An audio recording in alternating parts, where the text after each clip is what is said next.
Is the Strongman Classic over?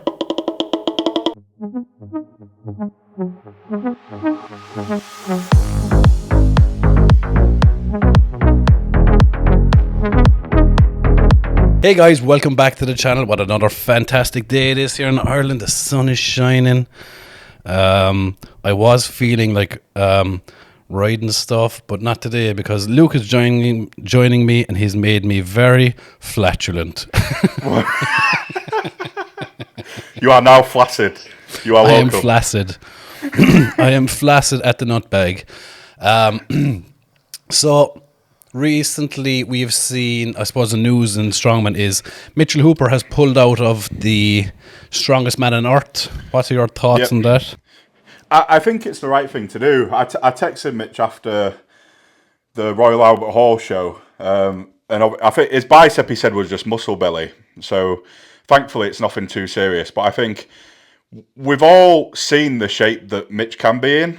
And I think the only thing that's stopping him from doing that at the minute is just like stress and then like little niggles that are just... He's got too many fires to put out. And the problem is that when you're competing all the time, as we both know, you can't go around putting out fires whilst you're still trying to perform at your best. And I think it's all just caught up on him a bit. And you've got to remember that how long's he been at this now? 3.5 years, 3.5 years of just destroying everything.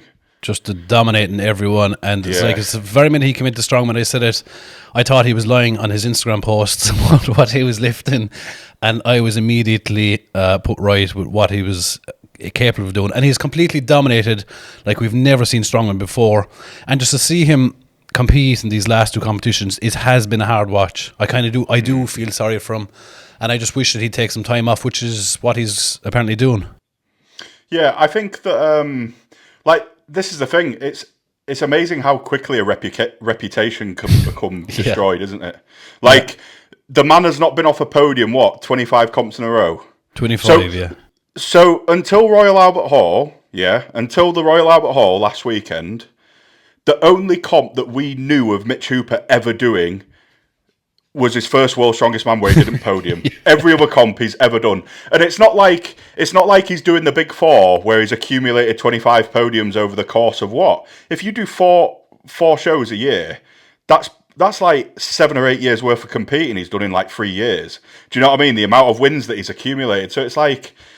It's amazing how quickly people jump on, oh, he's finished, he's this, he's that, and it's like you literally know absolutely fucking nothing. And it's like, Strongman, it's not as if it's a bunch of, lower level competitions like Strongman Champions League podiums, or it's not as if they're lower level competitions. He's literally winning the best of the hardest competitions, the Arnold Classic, the Rogue Invitational, World's Strongest Man, and he has one bad showing. Oh, Mitchell Hooper's done. He's finished. Yeah.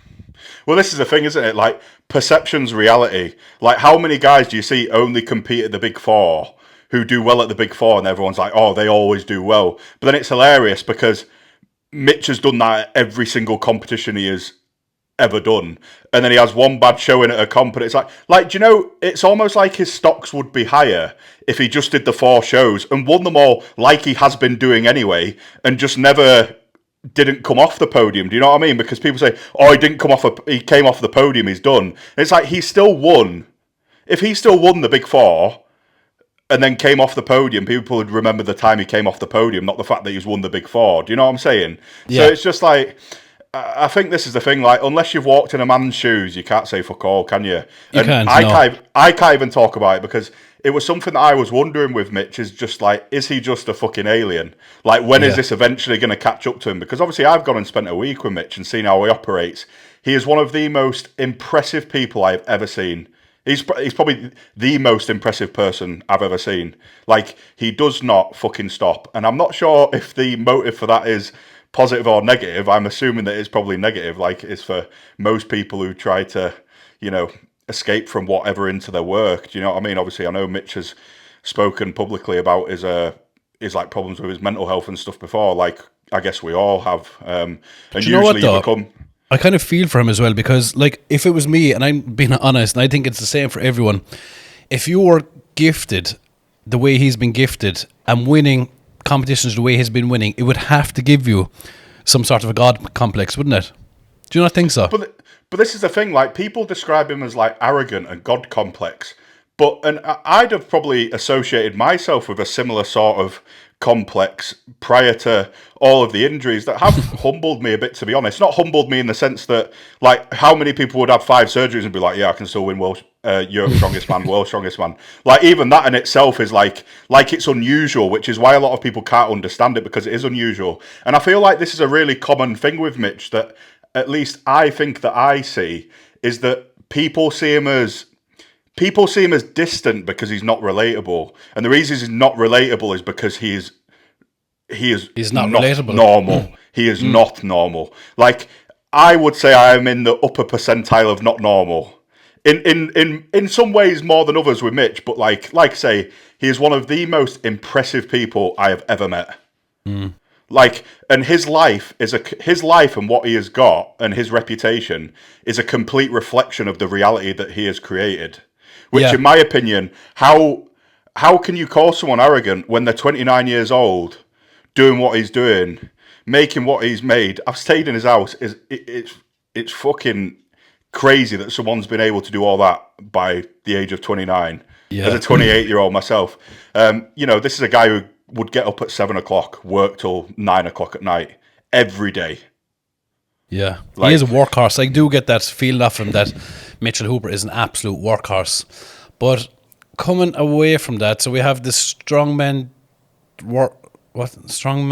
man on earth, and we have 2 of the biggest names coming out of it. The strongman, world man on earth. The strongest medium-sized man on earth. So we've 2 of the biggest, best names coming out of it, which is the world's strongest man and former world's strongest man, Ryan O'Neill and Mitchell Hooper. Do you think that's... Do you know what? I think... do you think he's thinking about the events and going, maybe I shouldn't have made these so hard and heavy?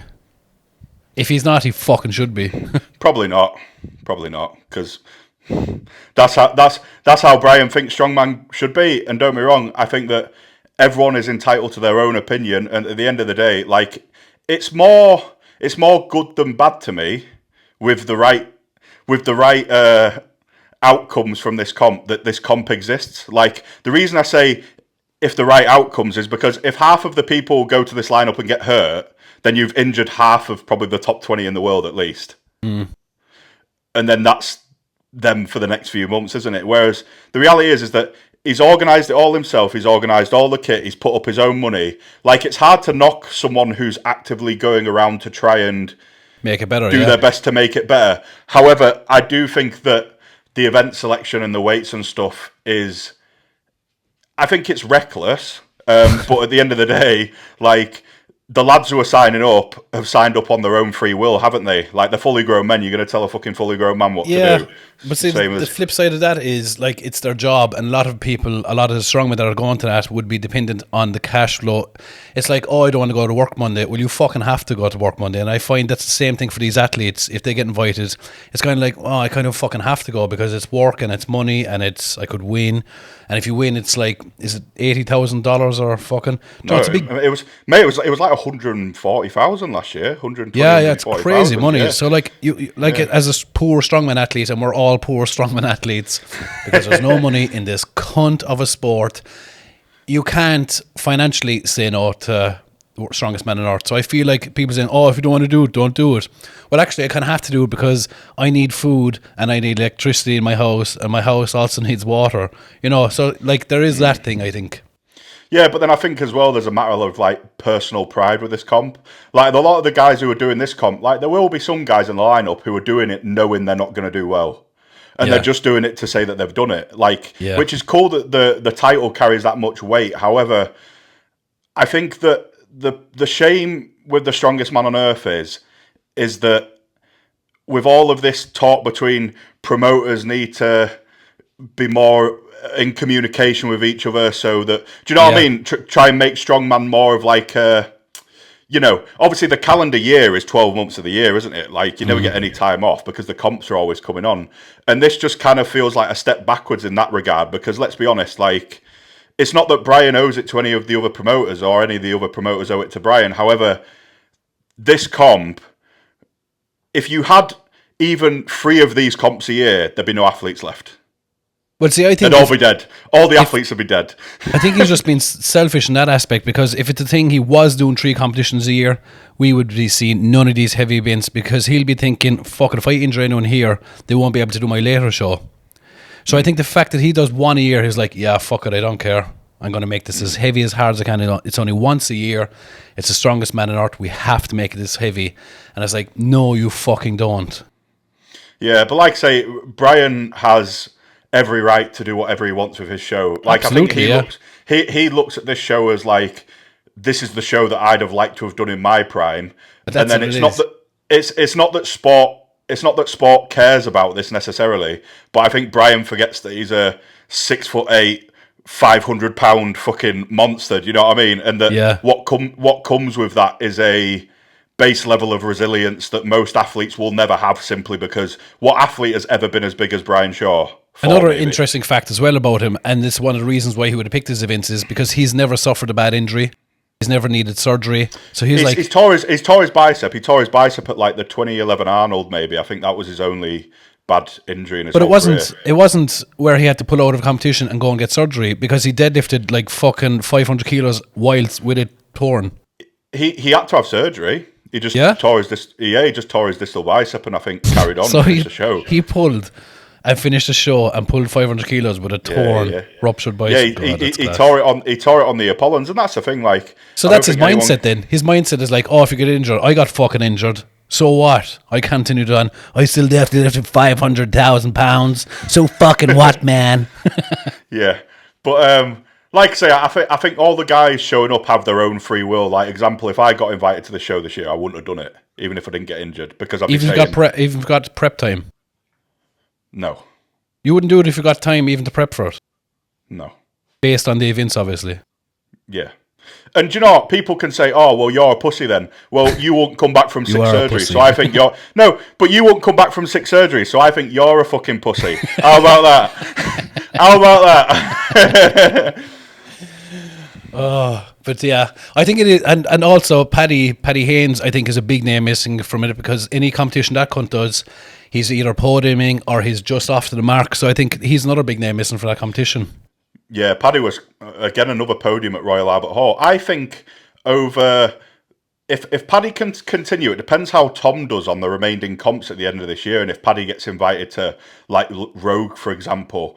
Unless Tom, in my opinion, pulls out a couple more podiums this year, or like maybe wins the Strongest Man on Earth or wins Rogue, Paddy has probably had the most accomplished year as a Brit this year. I'm not saying from an ability perspective he's the best Brit this year, but from the guy who's done the most on the British scene, it's got to be Paddy. It has to be Paddy, depending how the back end of this year goes. So he's a lot of good competitions coming up as well with the deadlift championships. I think he could do something big there. England Strongest Man next weekend. Would you think it's Tom Stoteman's to lose then? No. Who are you thinking? No. I think top 4 is going to be... I think top 4 will be Tom, Trey, Lucas, and... Who am I forgetting? Tom, Trey, Lucas. I feel like I'm forgetting someone. There's a few outside ones that I think that'll be the top 3 in my opinion, but then I imagine Austin Andrade is going to be really good. I was going to say Austin, this is a show that suit Austin. Yeah, Andra's prep is going really well. Andre as well, actually, yeah. Yeah, and I think this comp suits Andre more because he is quite relaxed. Like, he'll probably finish the show and be like, yeah, that was cool. Do you know what I mean? Like, that's what kind of athlete he is. I feel like I was forgetting someone for my 4th pick there, but I think, my top 3 would probably be, Tom, Lucas, and Trey in any order. It'd be cool. Imagine Trey won it for a 3rd time. And he could do, because like obviously there's no frame carry, and frame carry is his... There is a frame. There's a frame into arm over arm, but it's only one event. So... Oh yeah. And this is obviously it's like a 7 or 8 event show, so you can kind of hide in your weakness. You can hide a weakness. Yeah, that's true. Anyway, why are you using a fly squatter as a fucking fan? You idiot!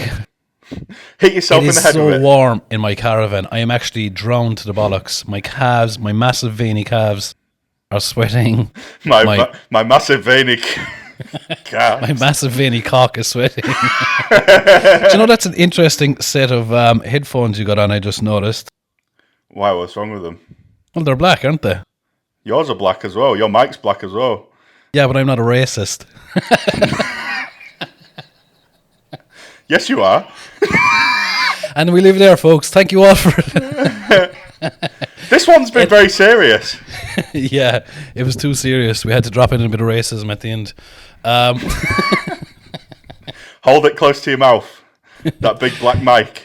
Anyway, Luke, thank you for joining me today. I need to exit this caravan before I pass out. Thank you all for joining us. Good day to you. I hope you have a great weekend. And Luke, get therapy or something for the old racism.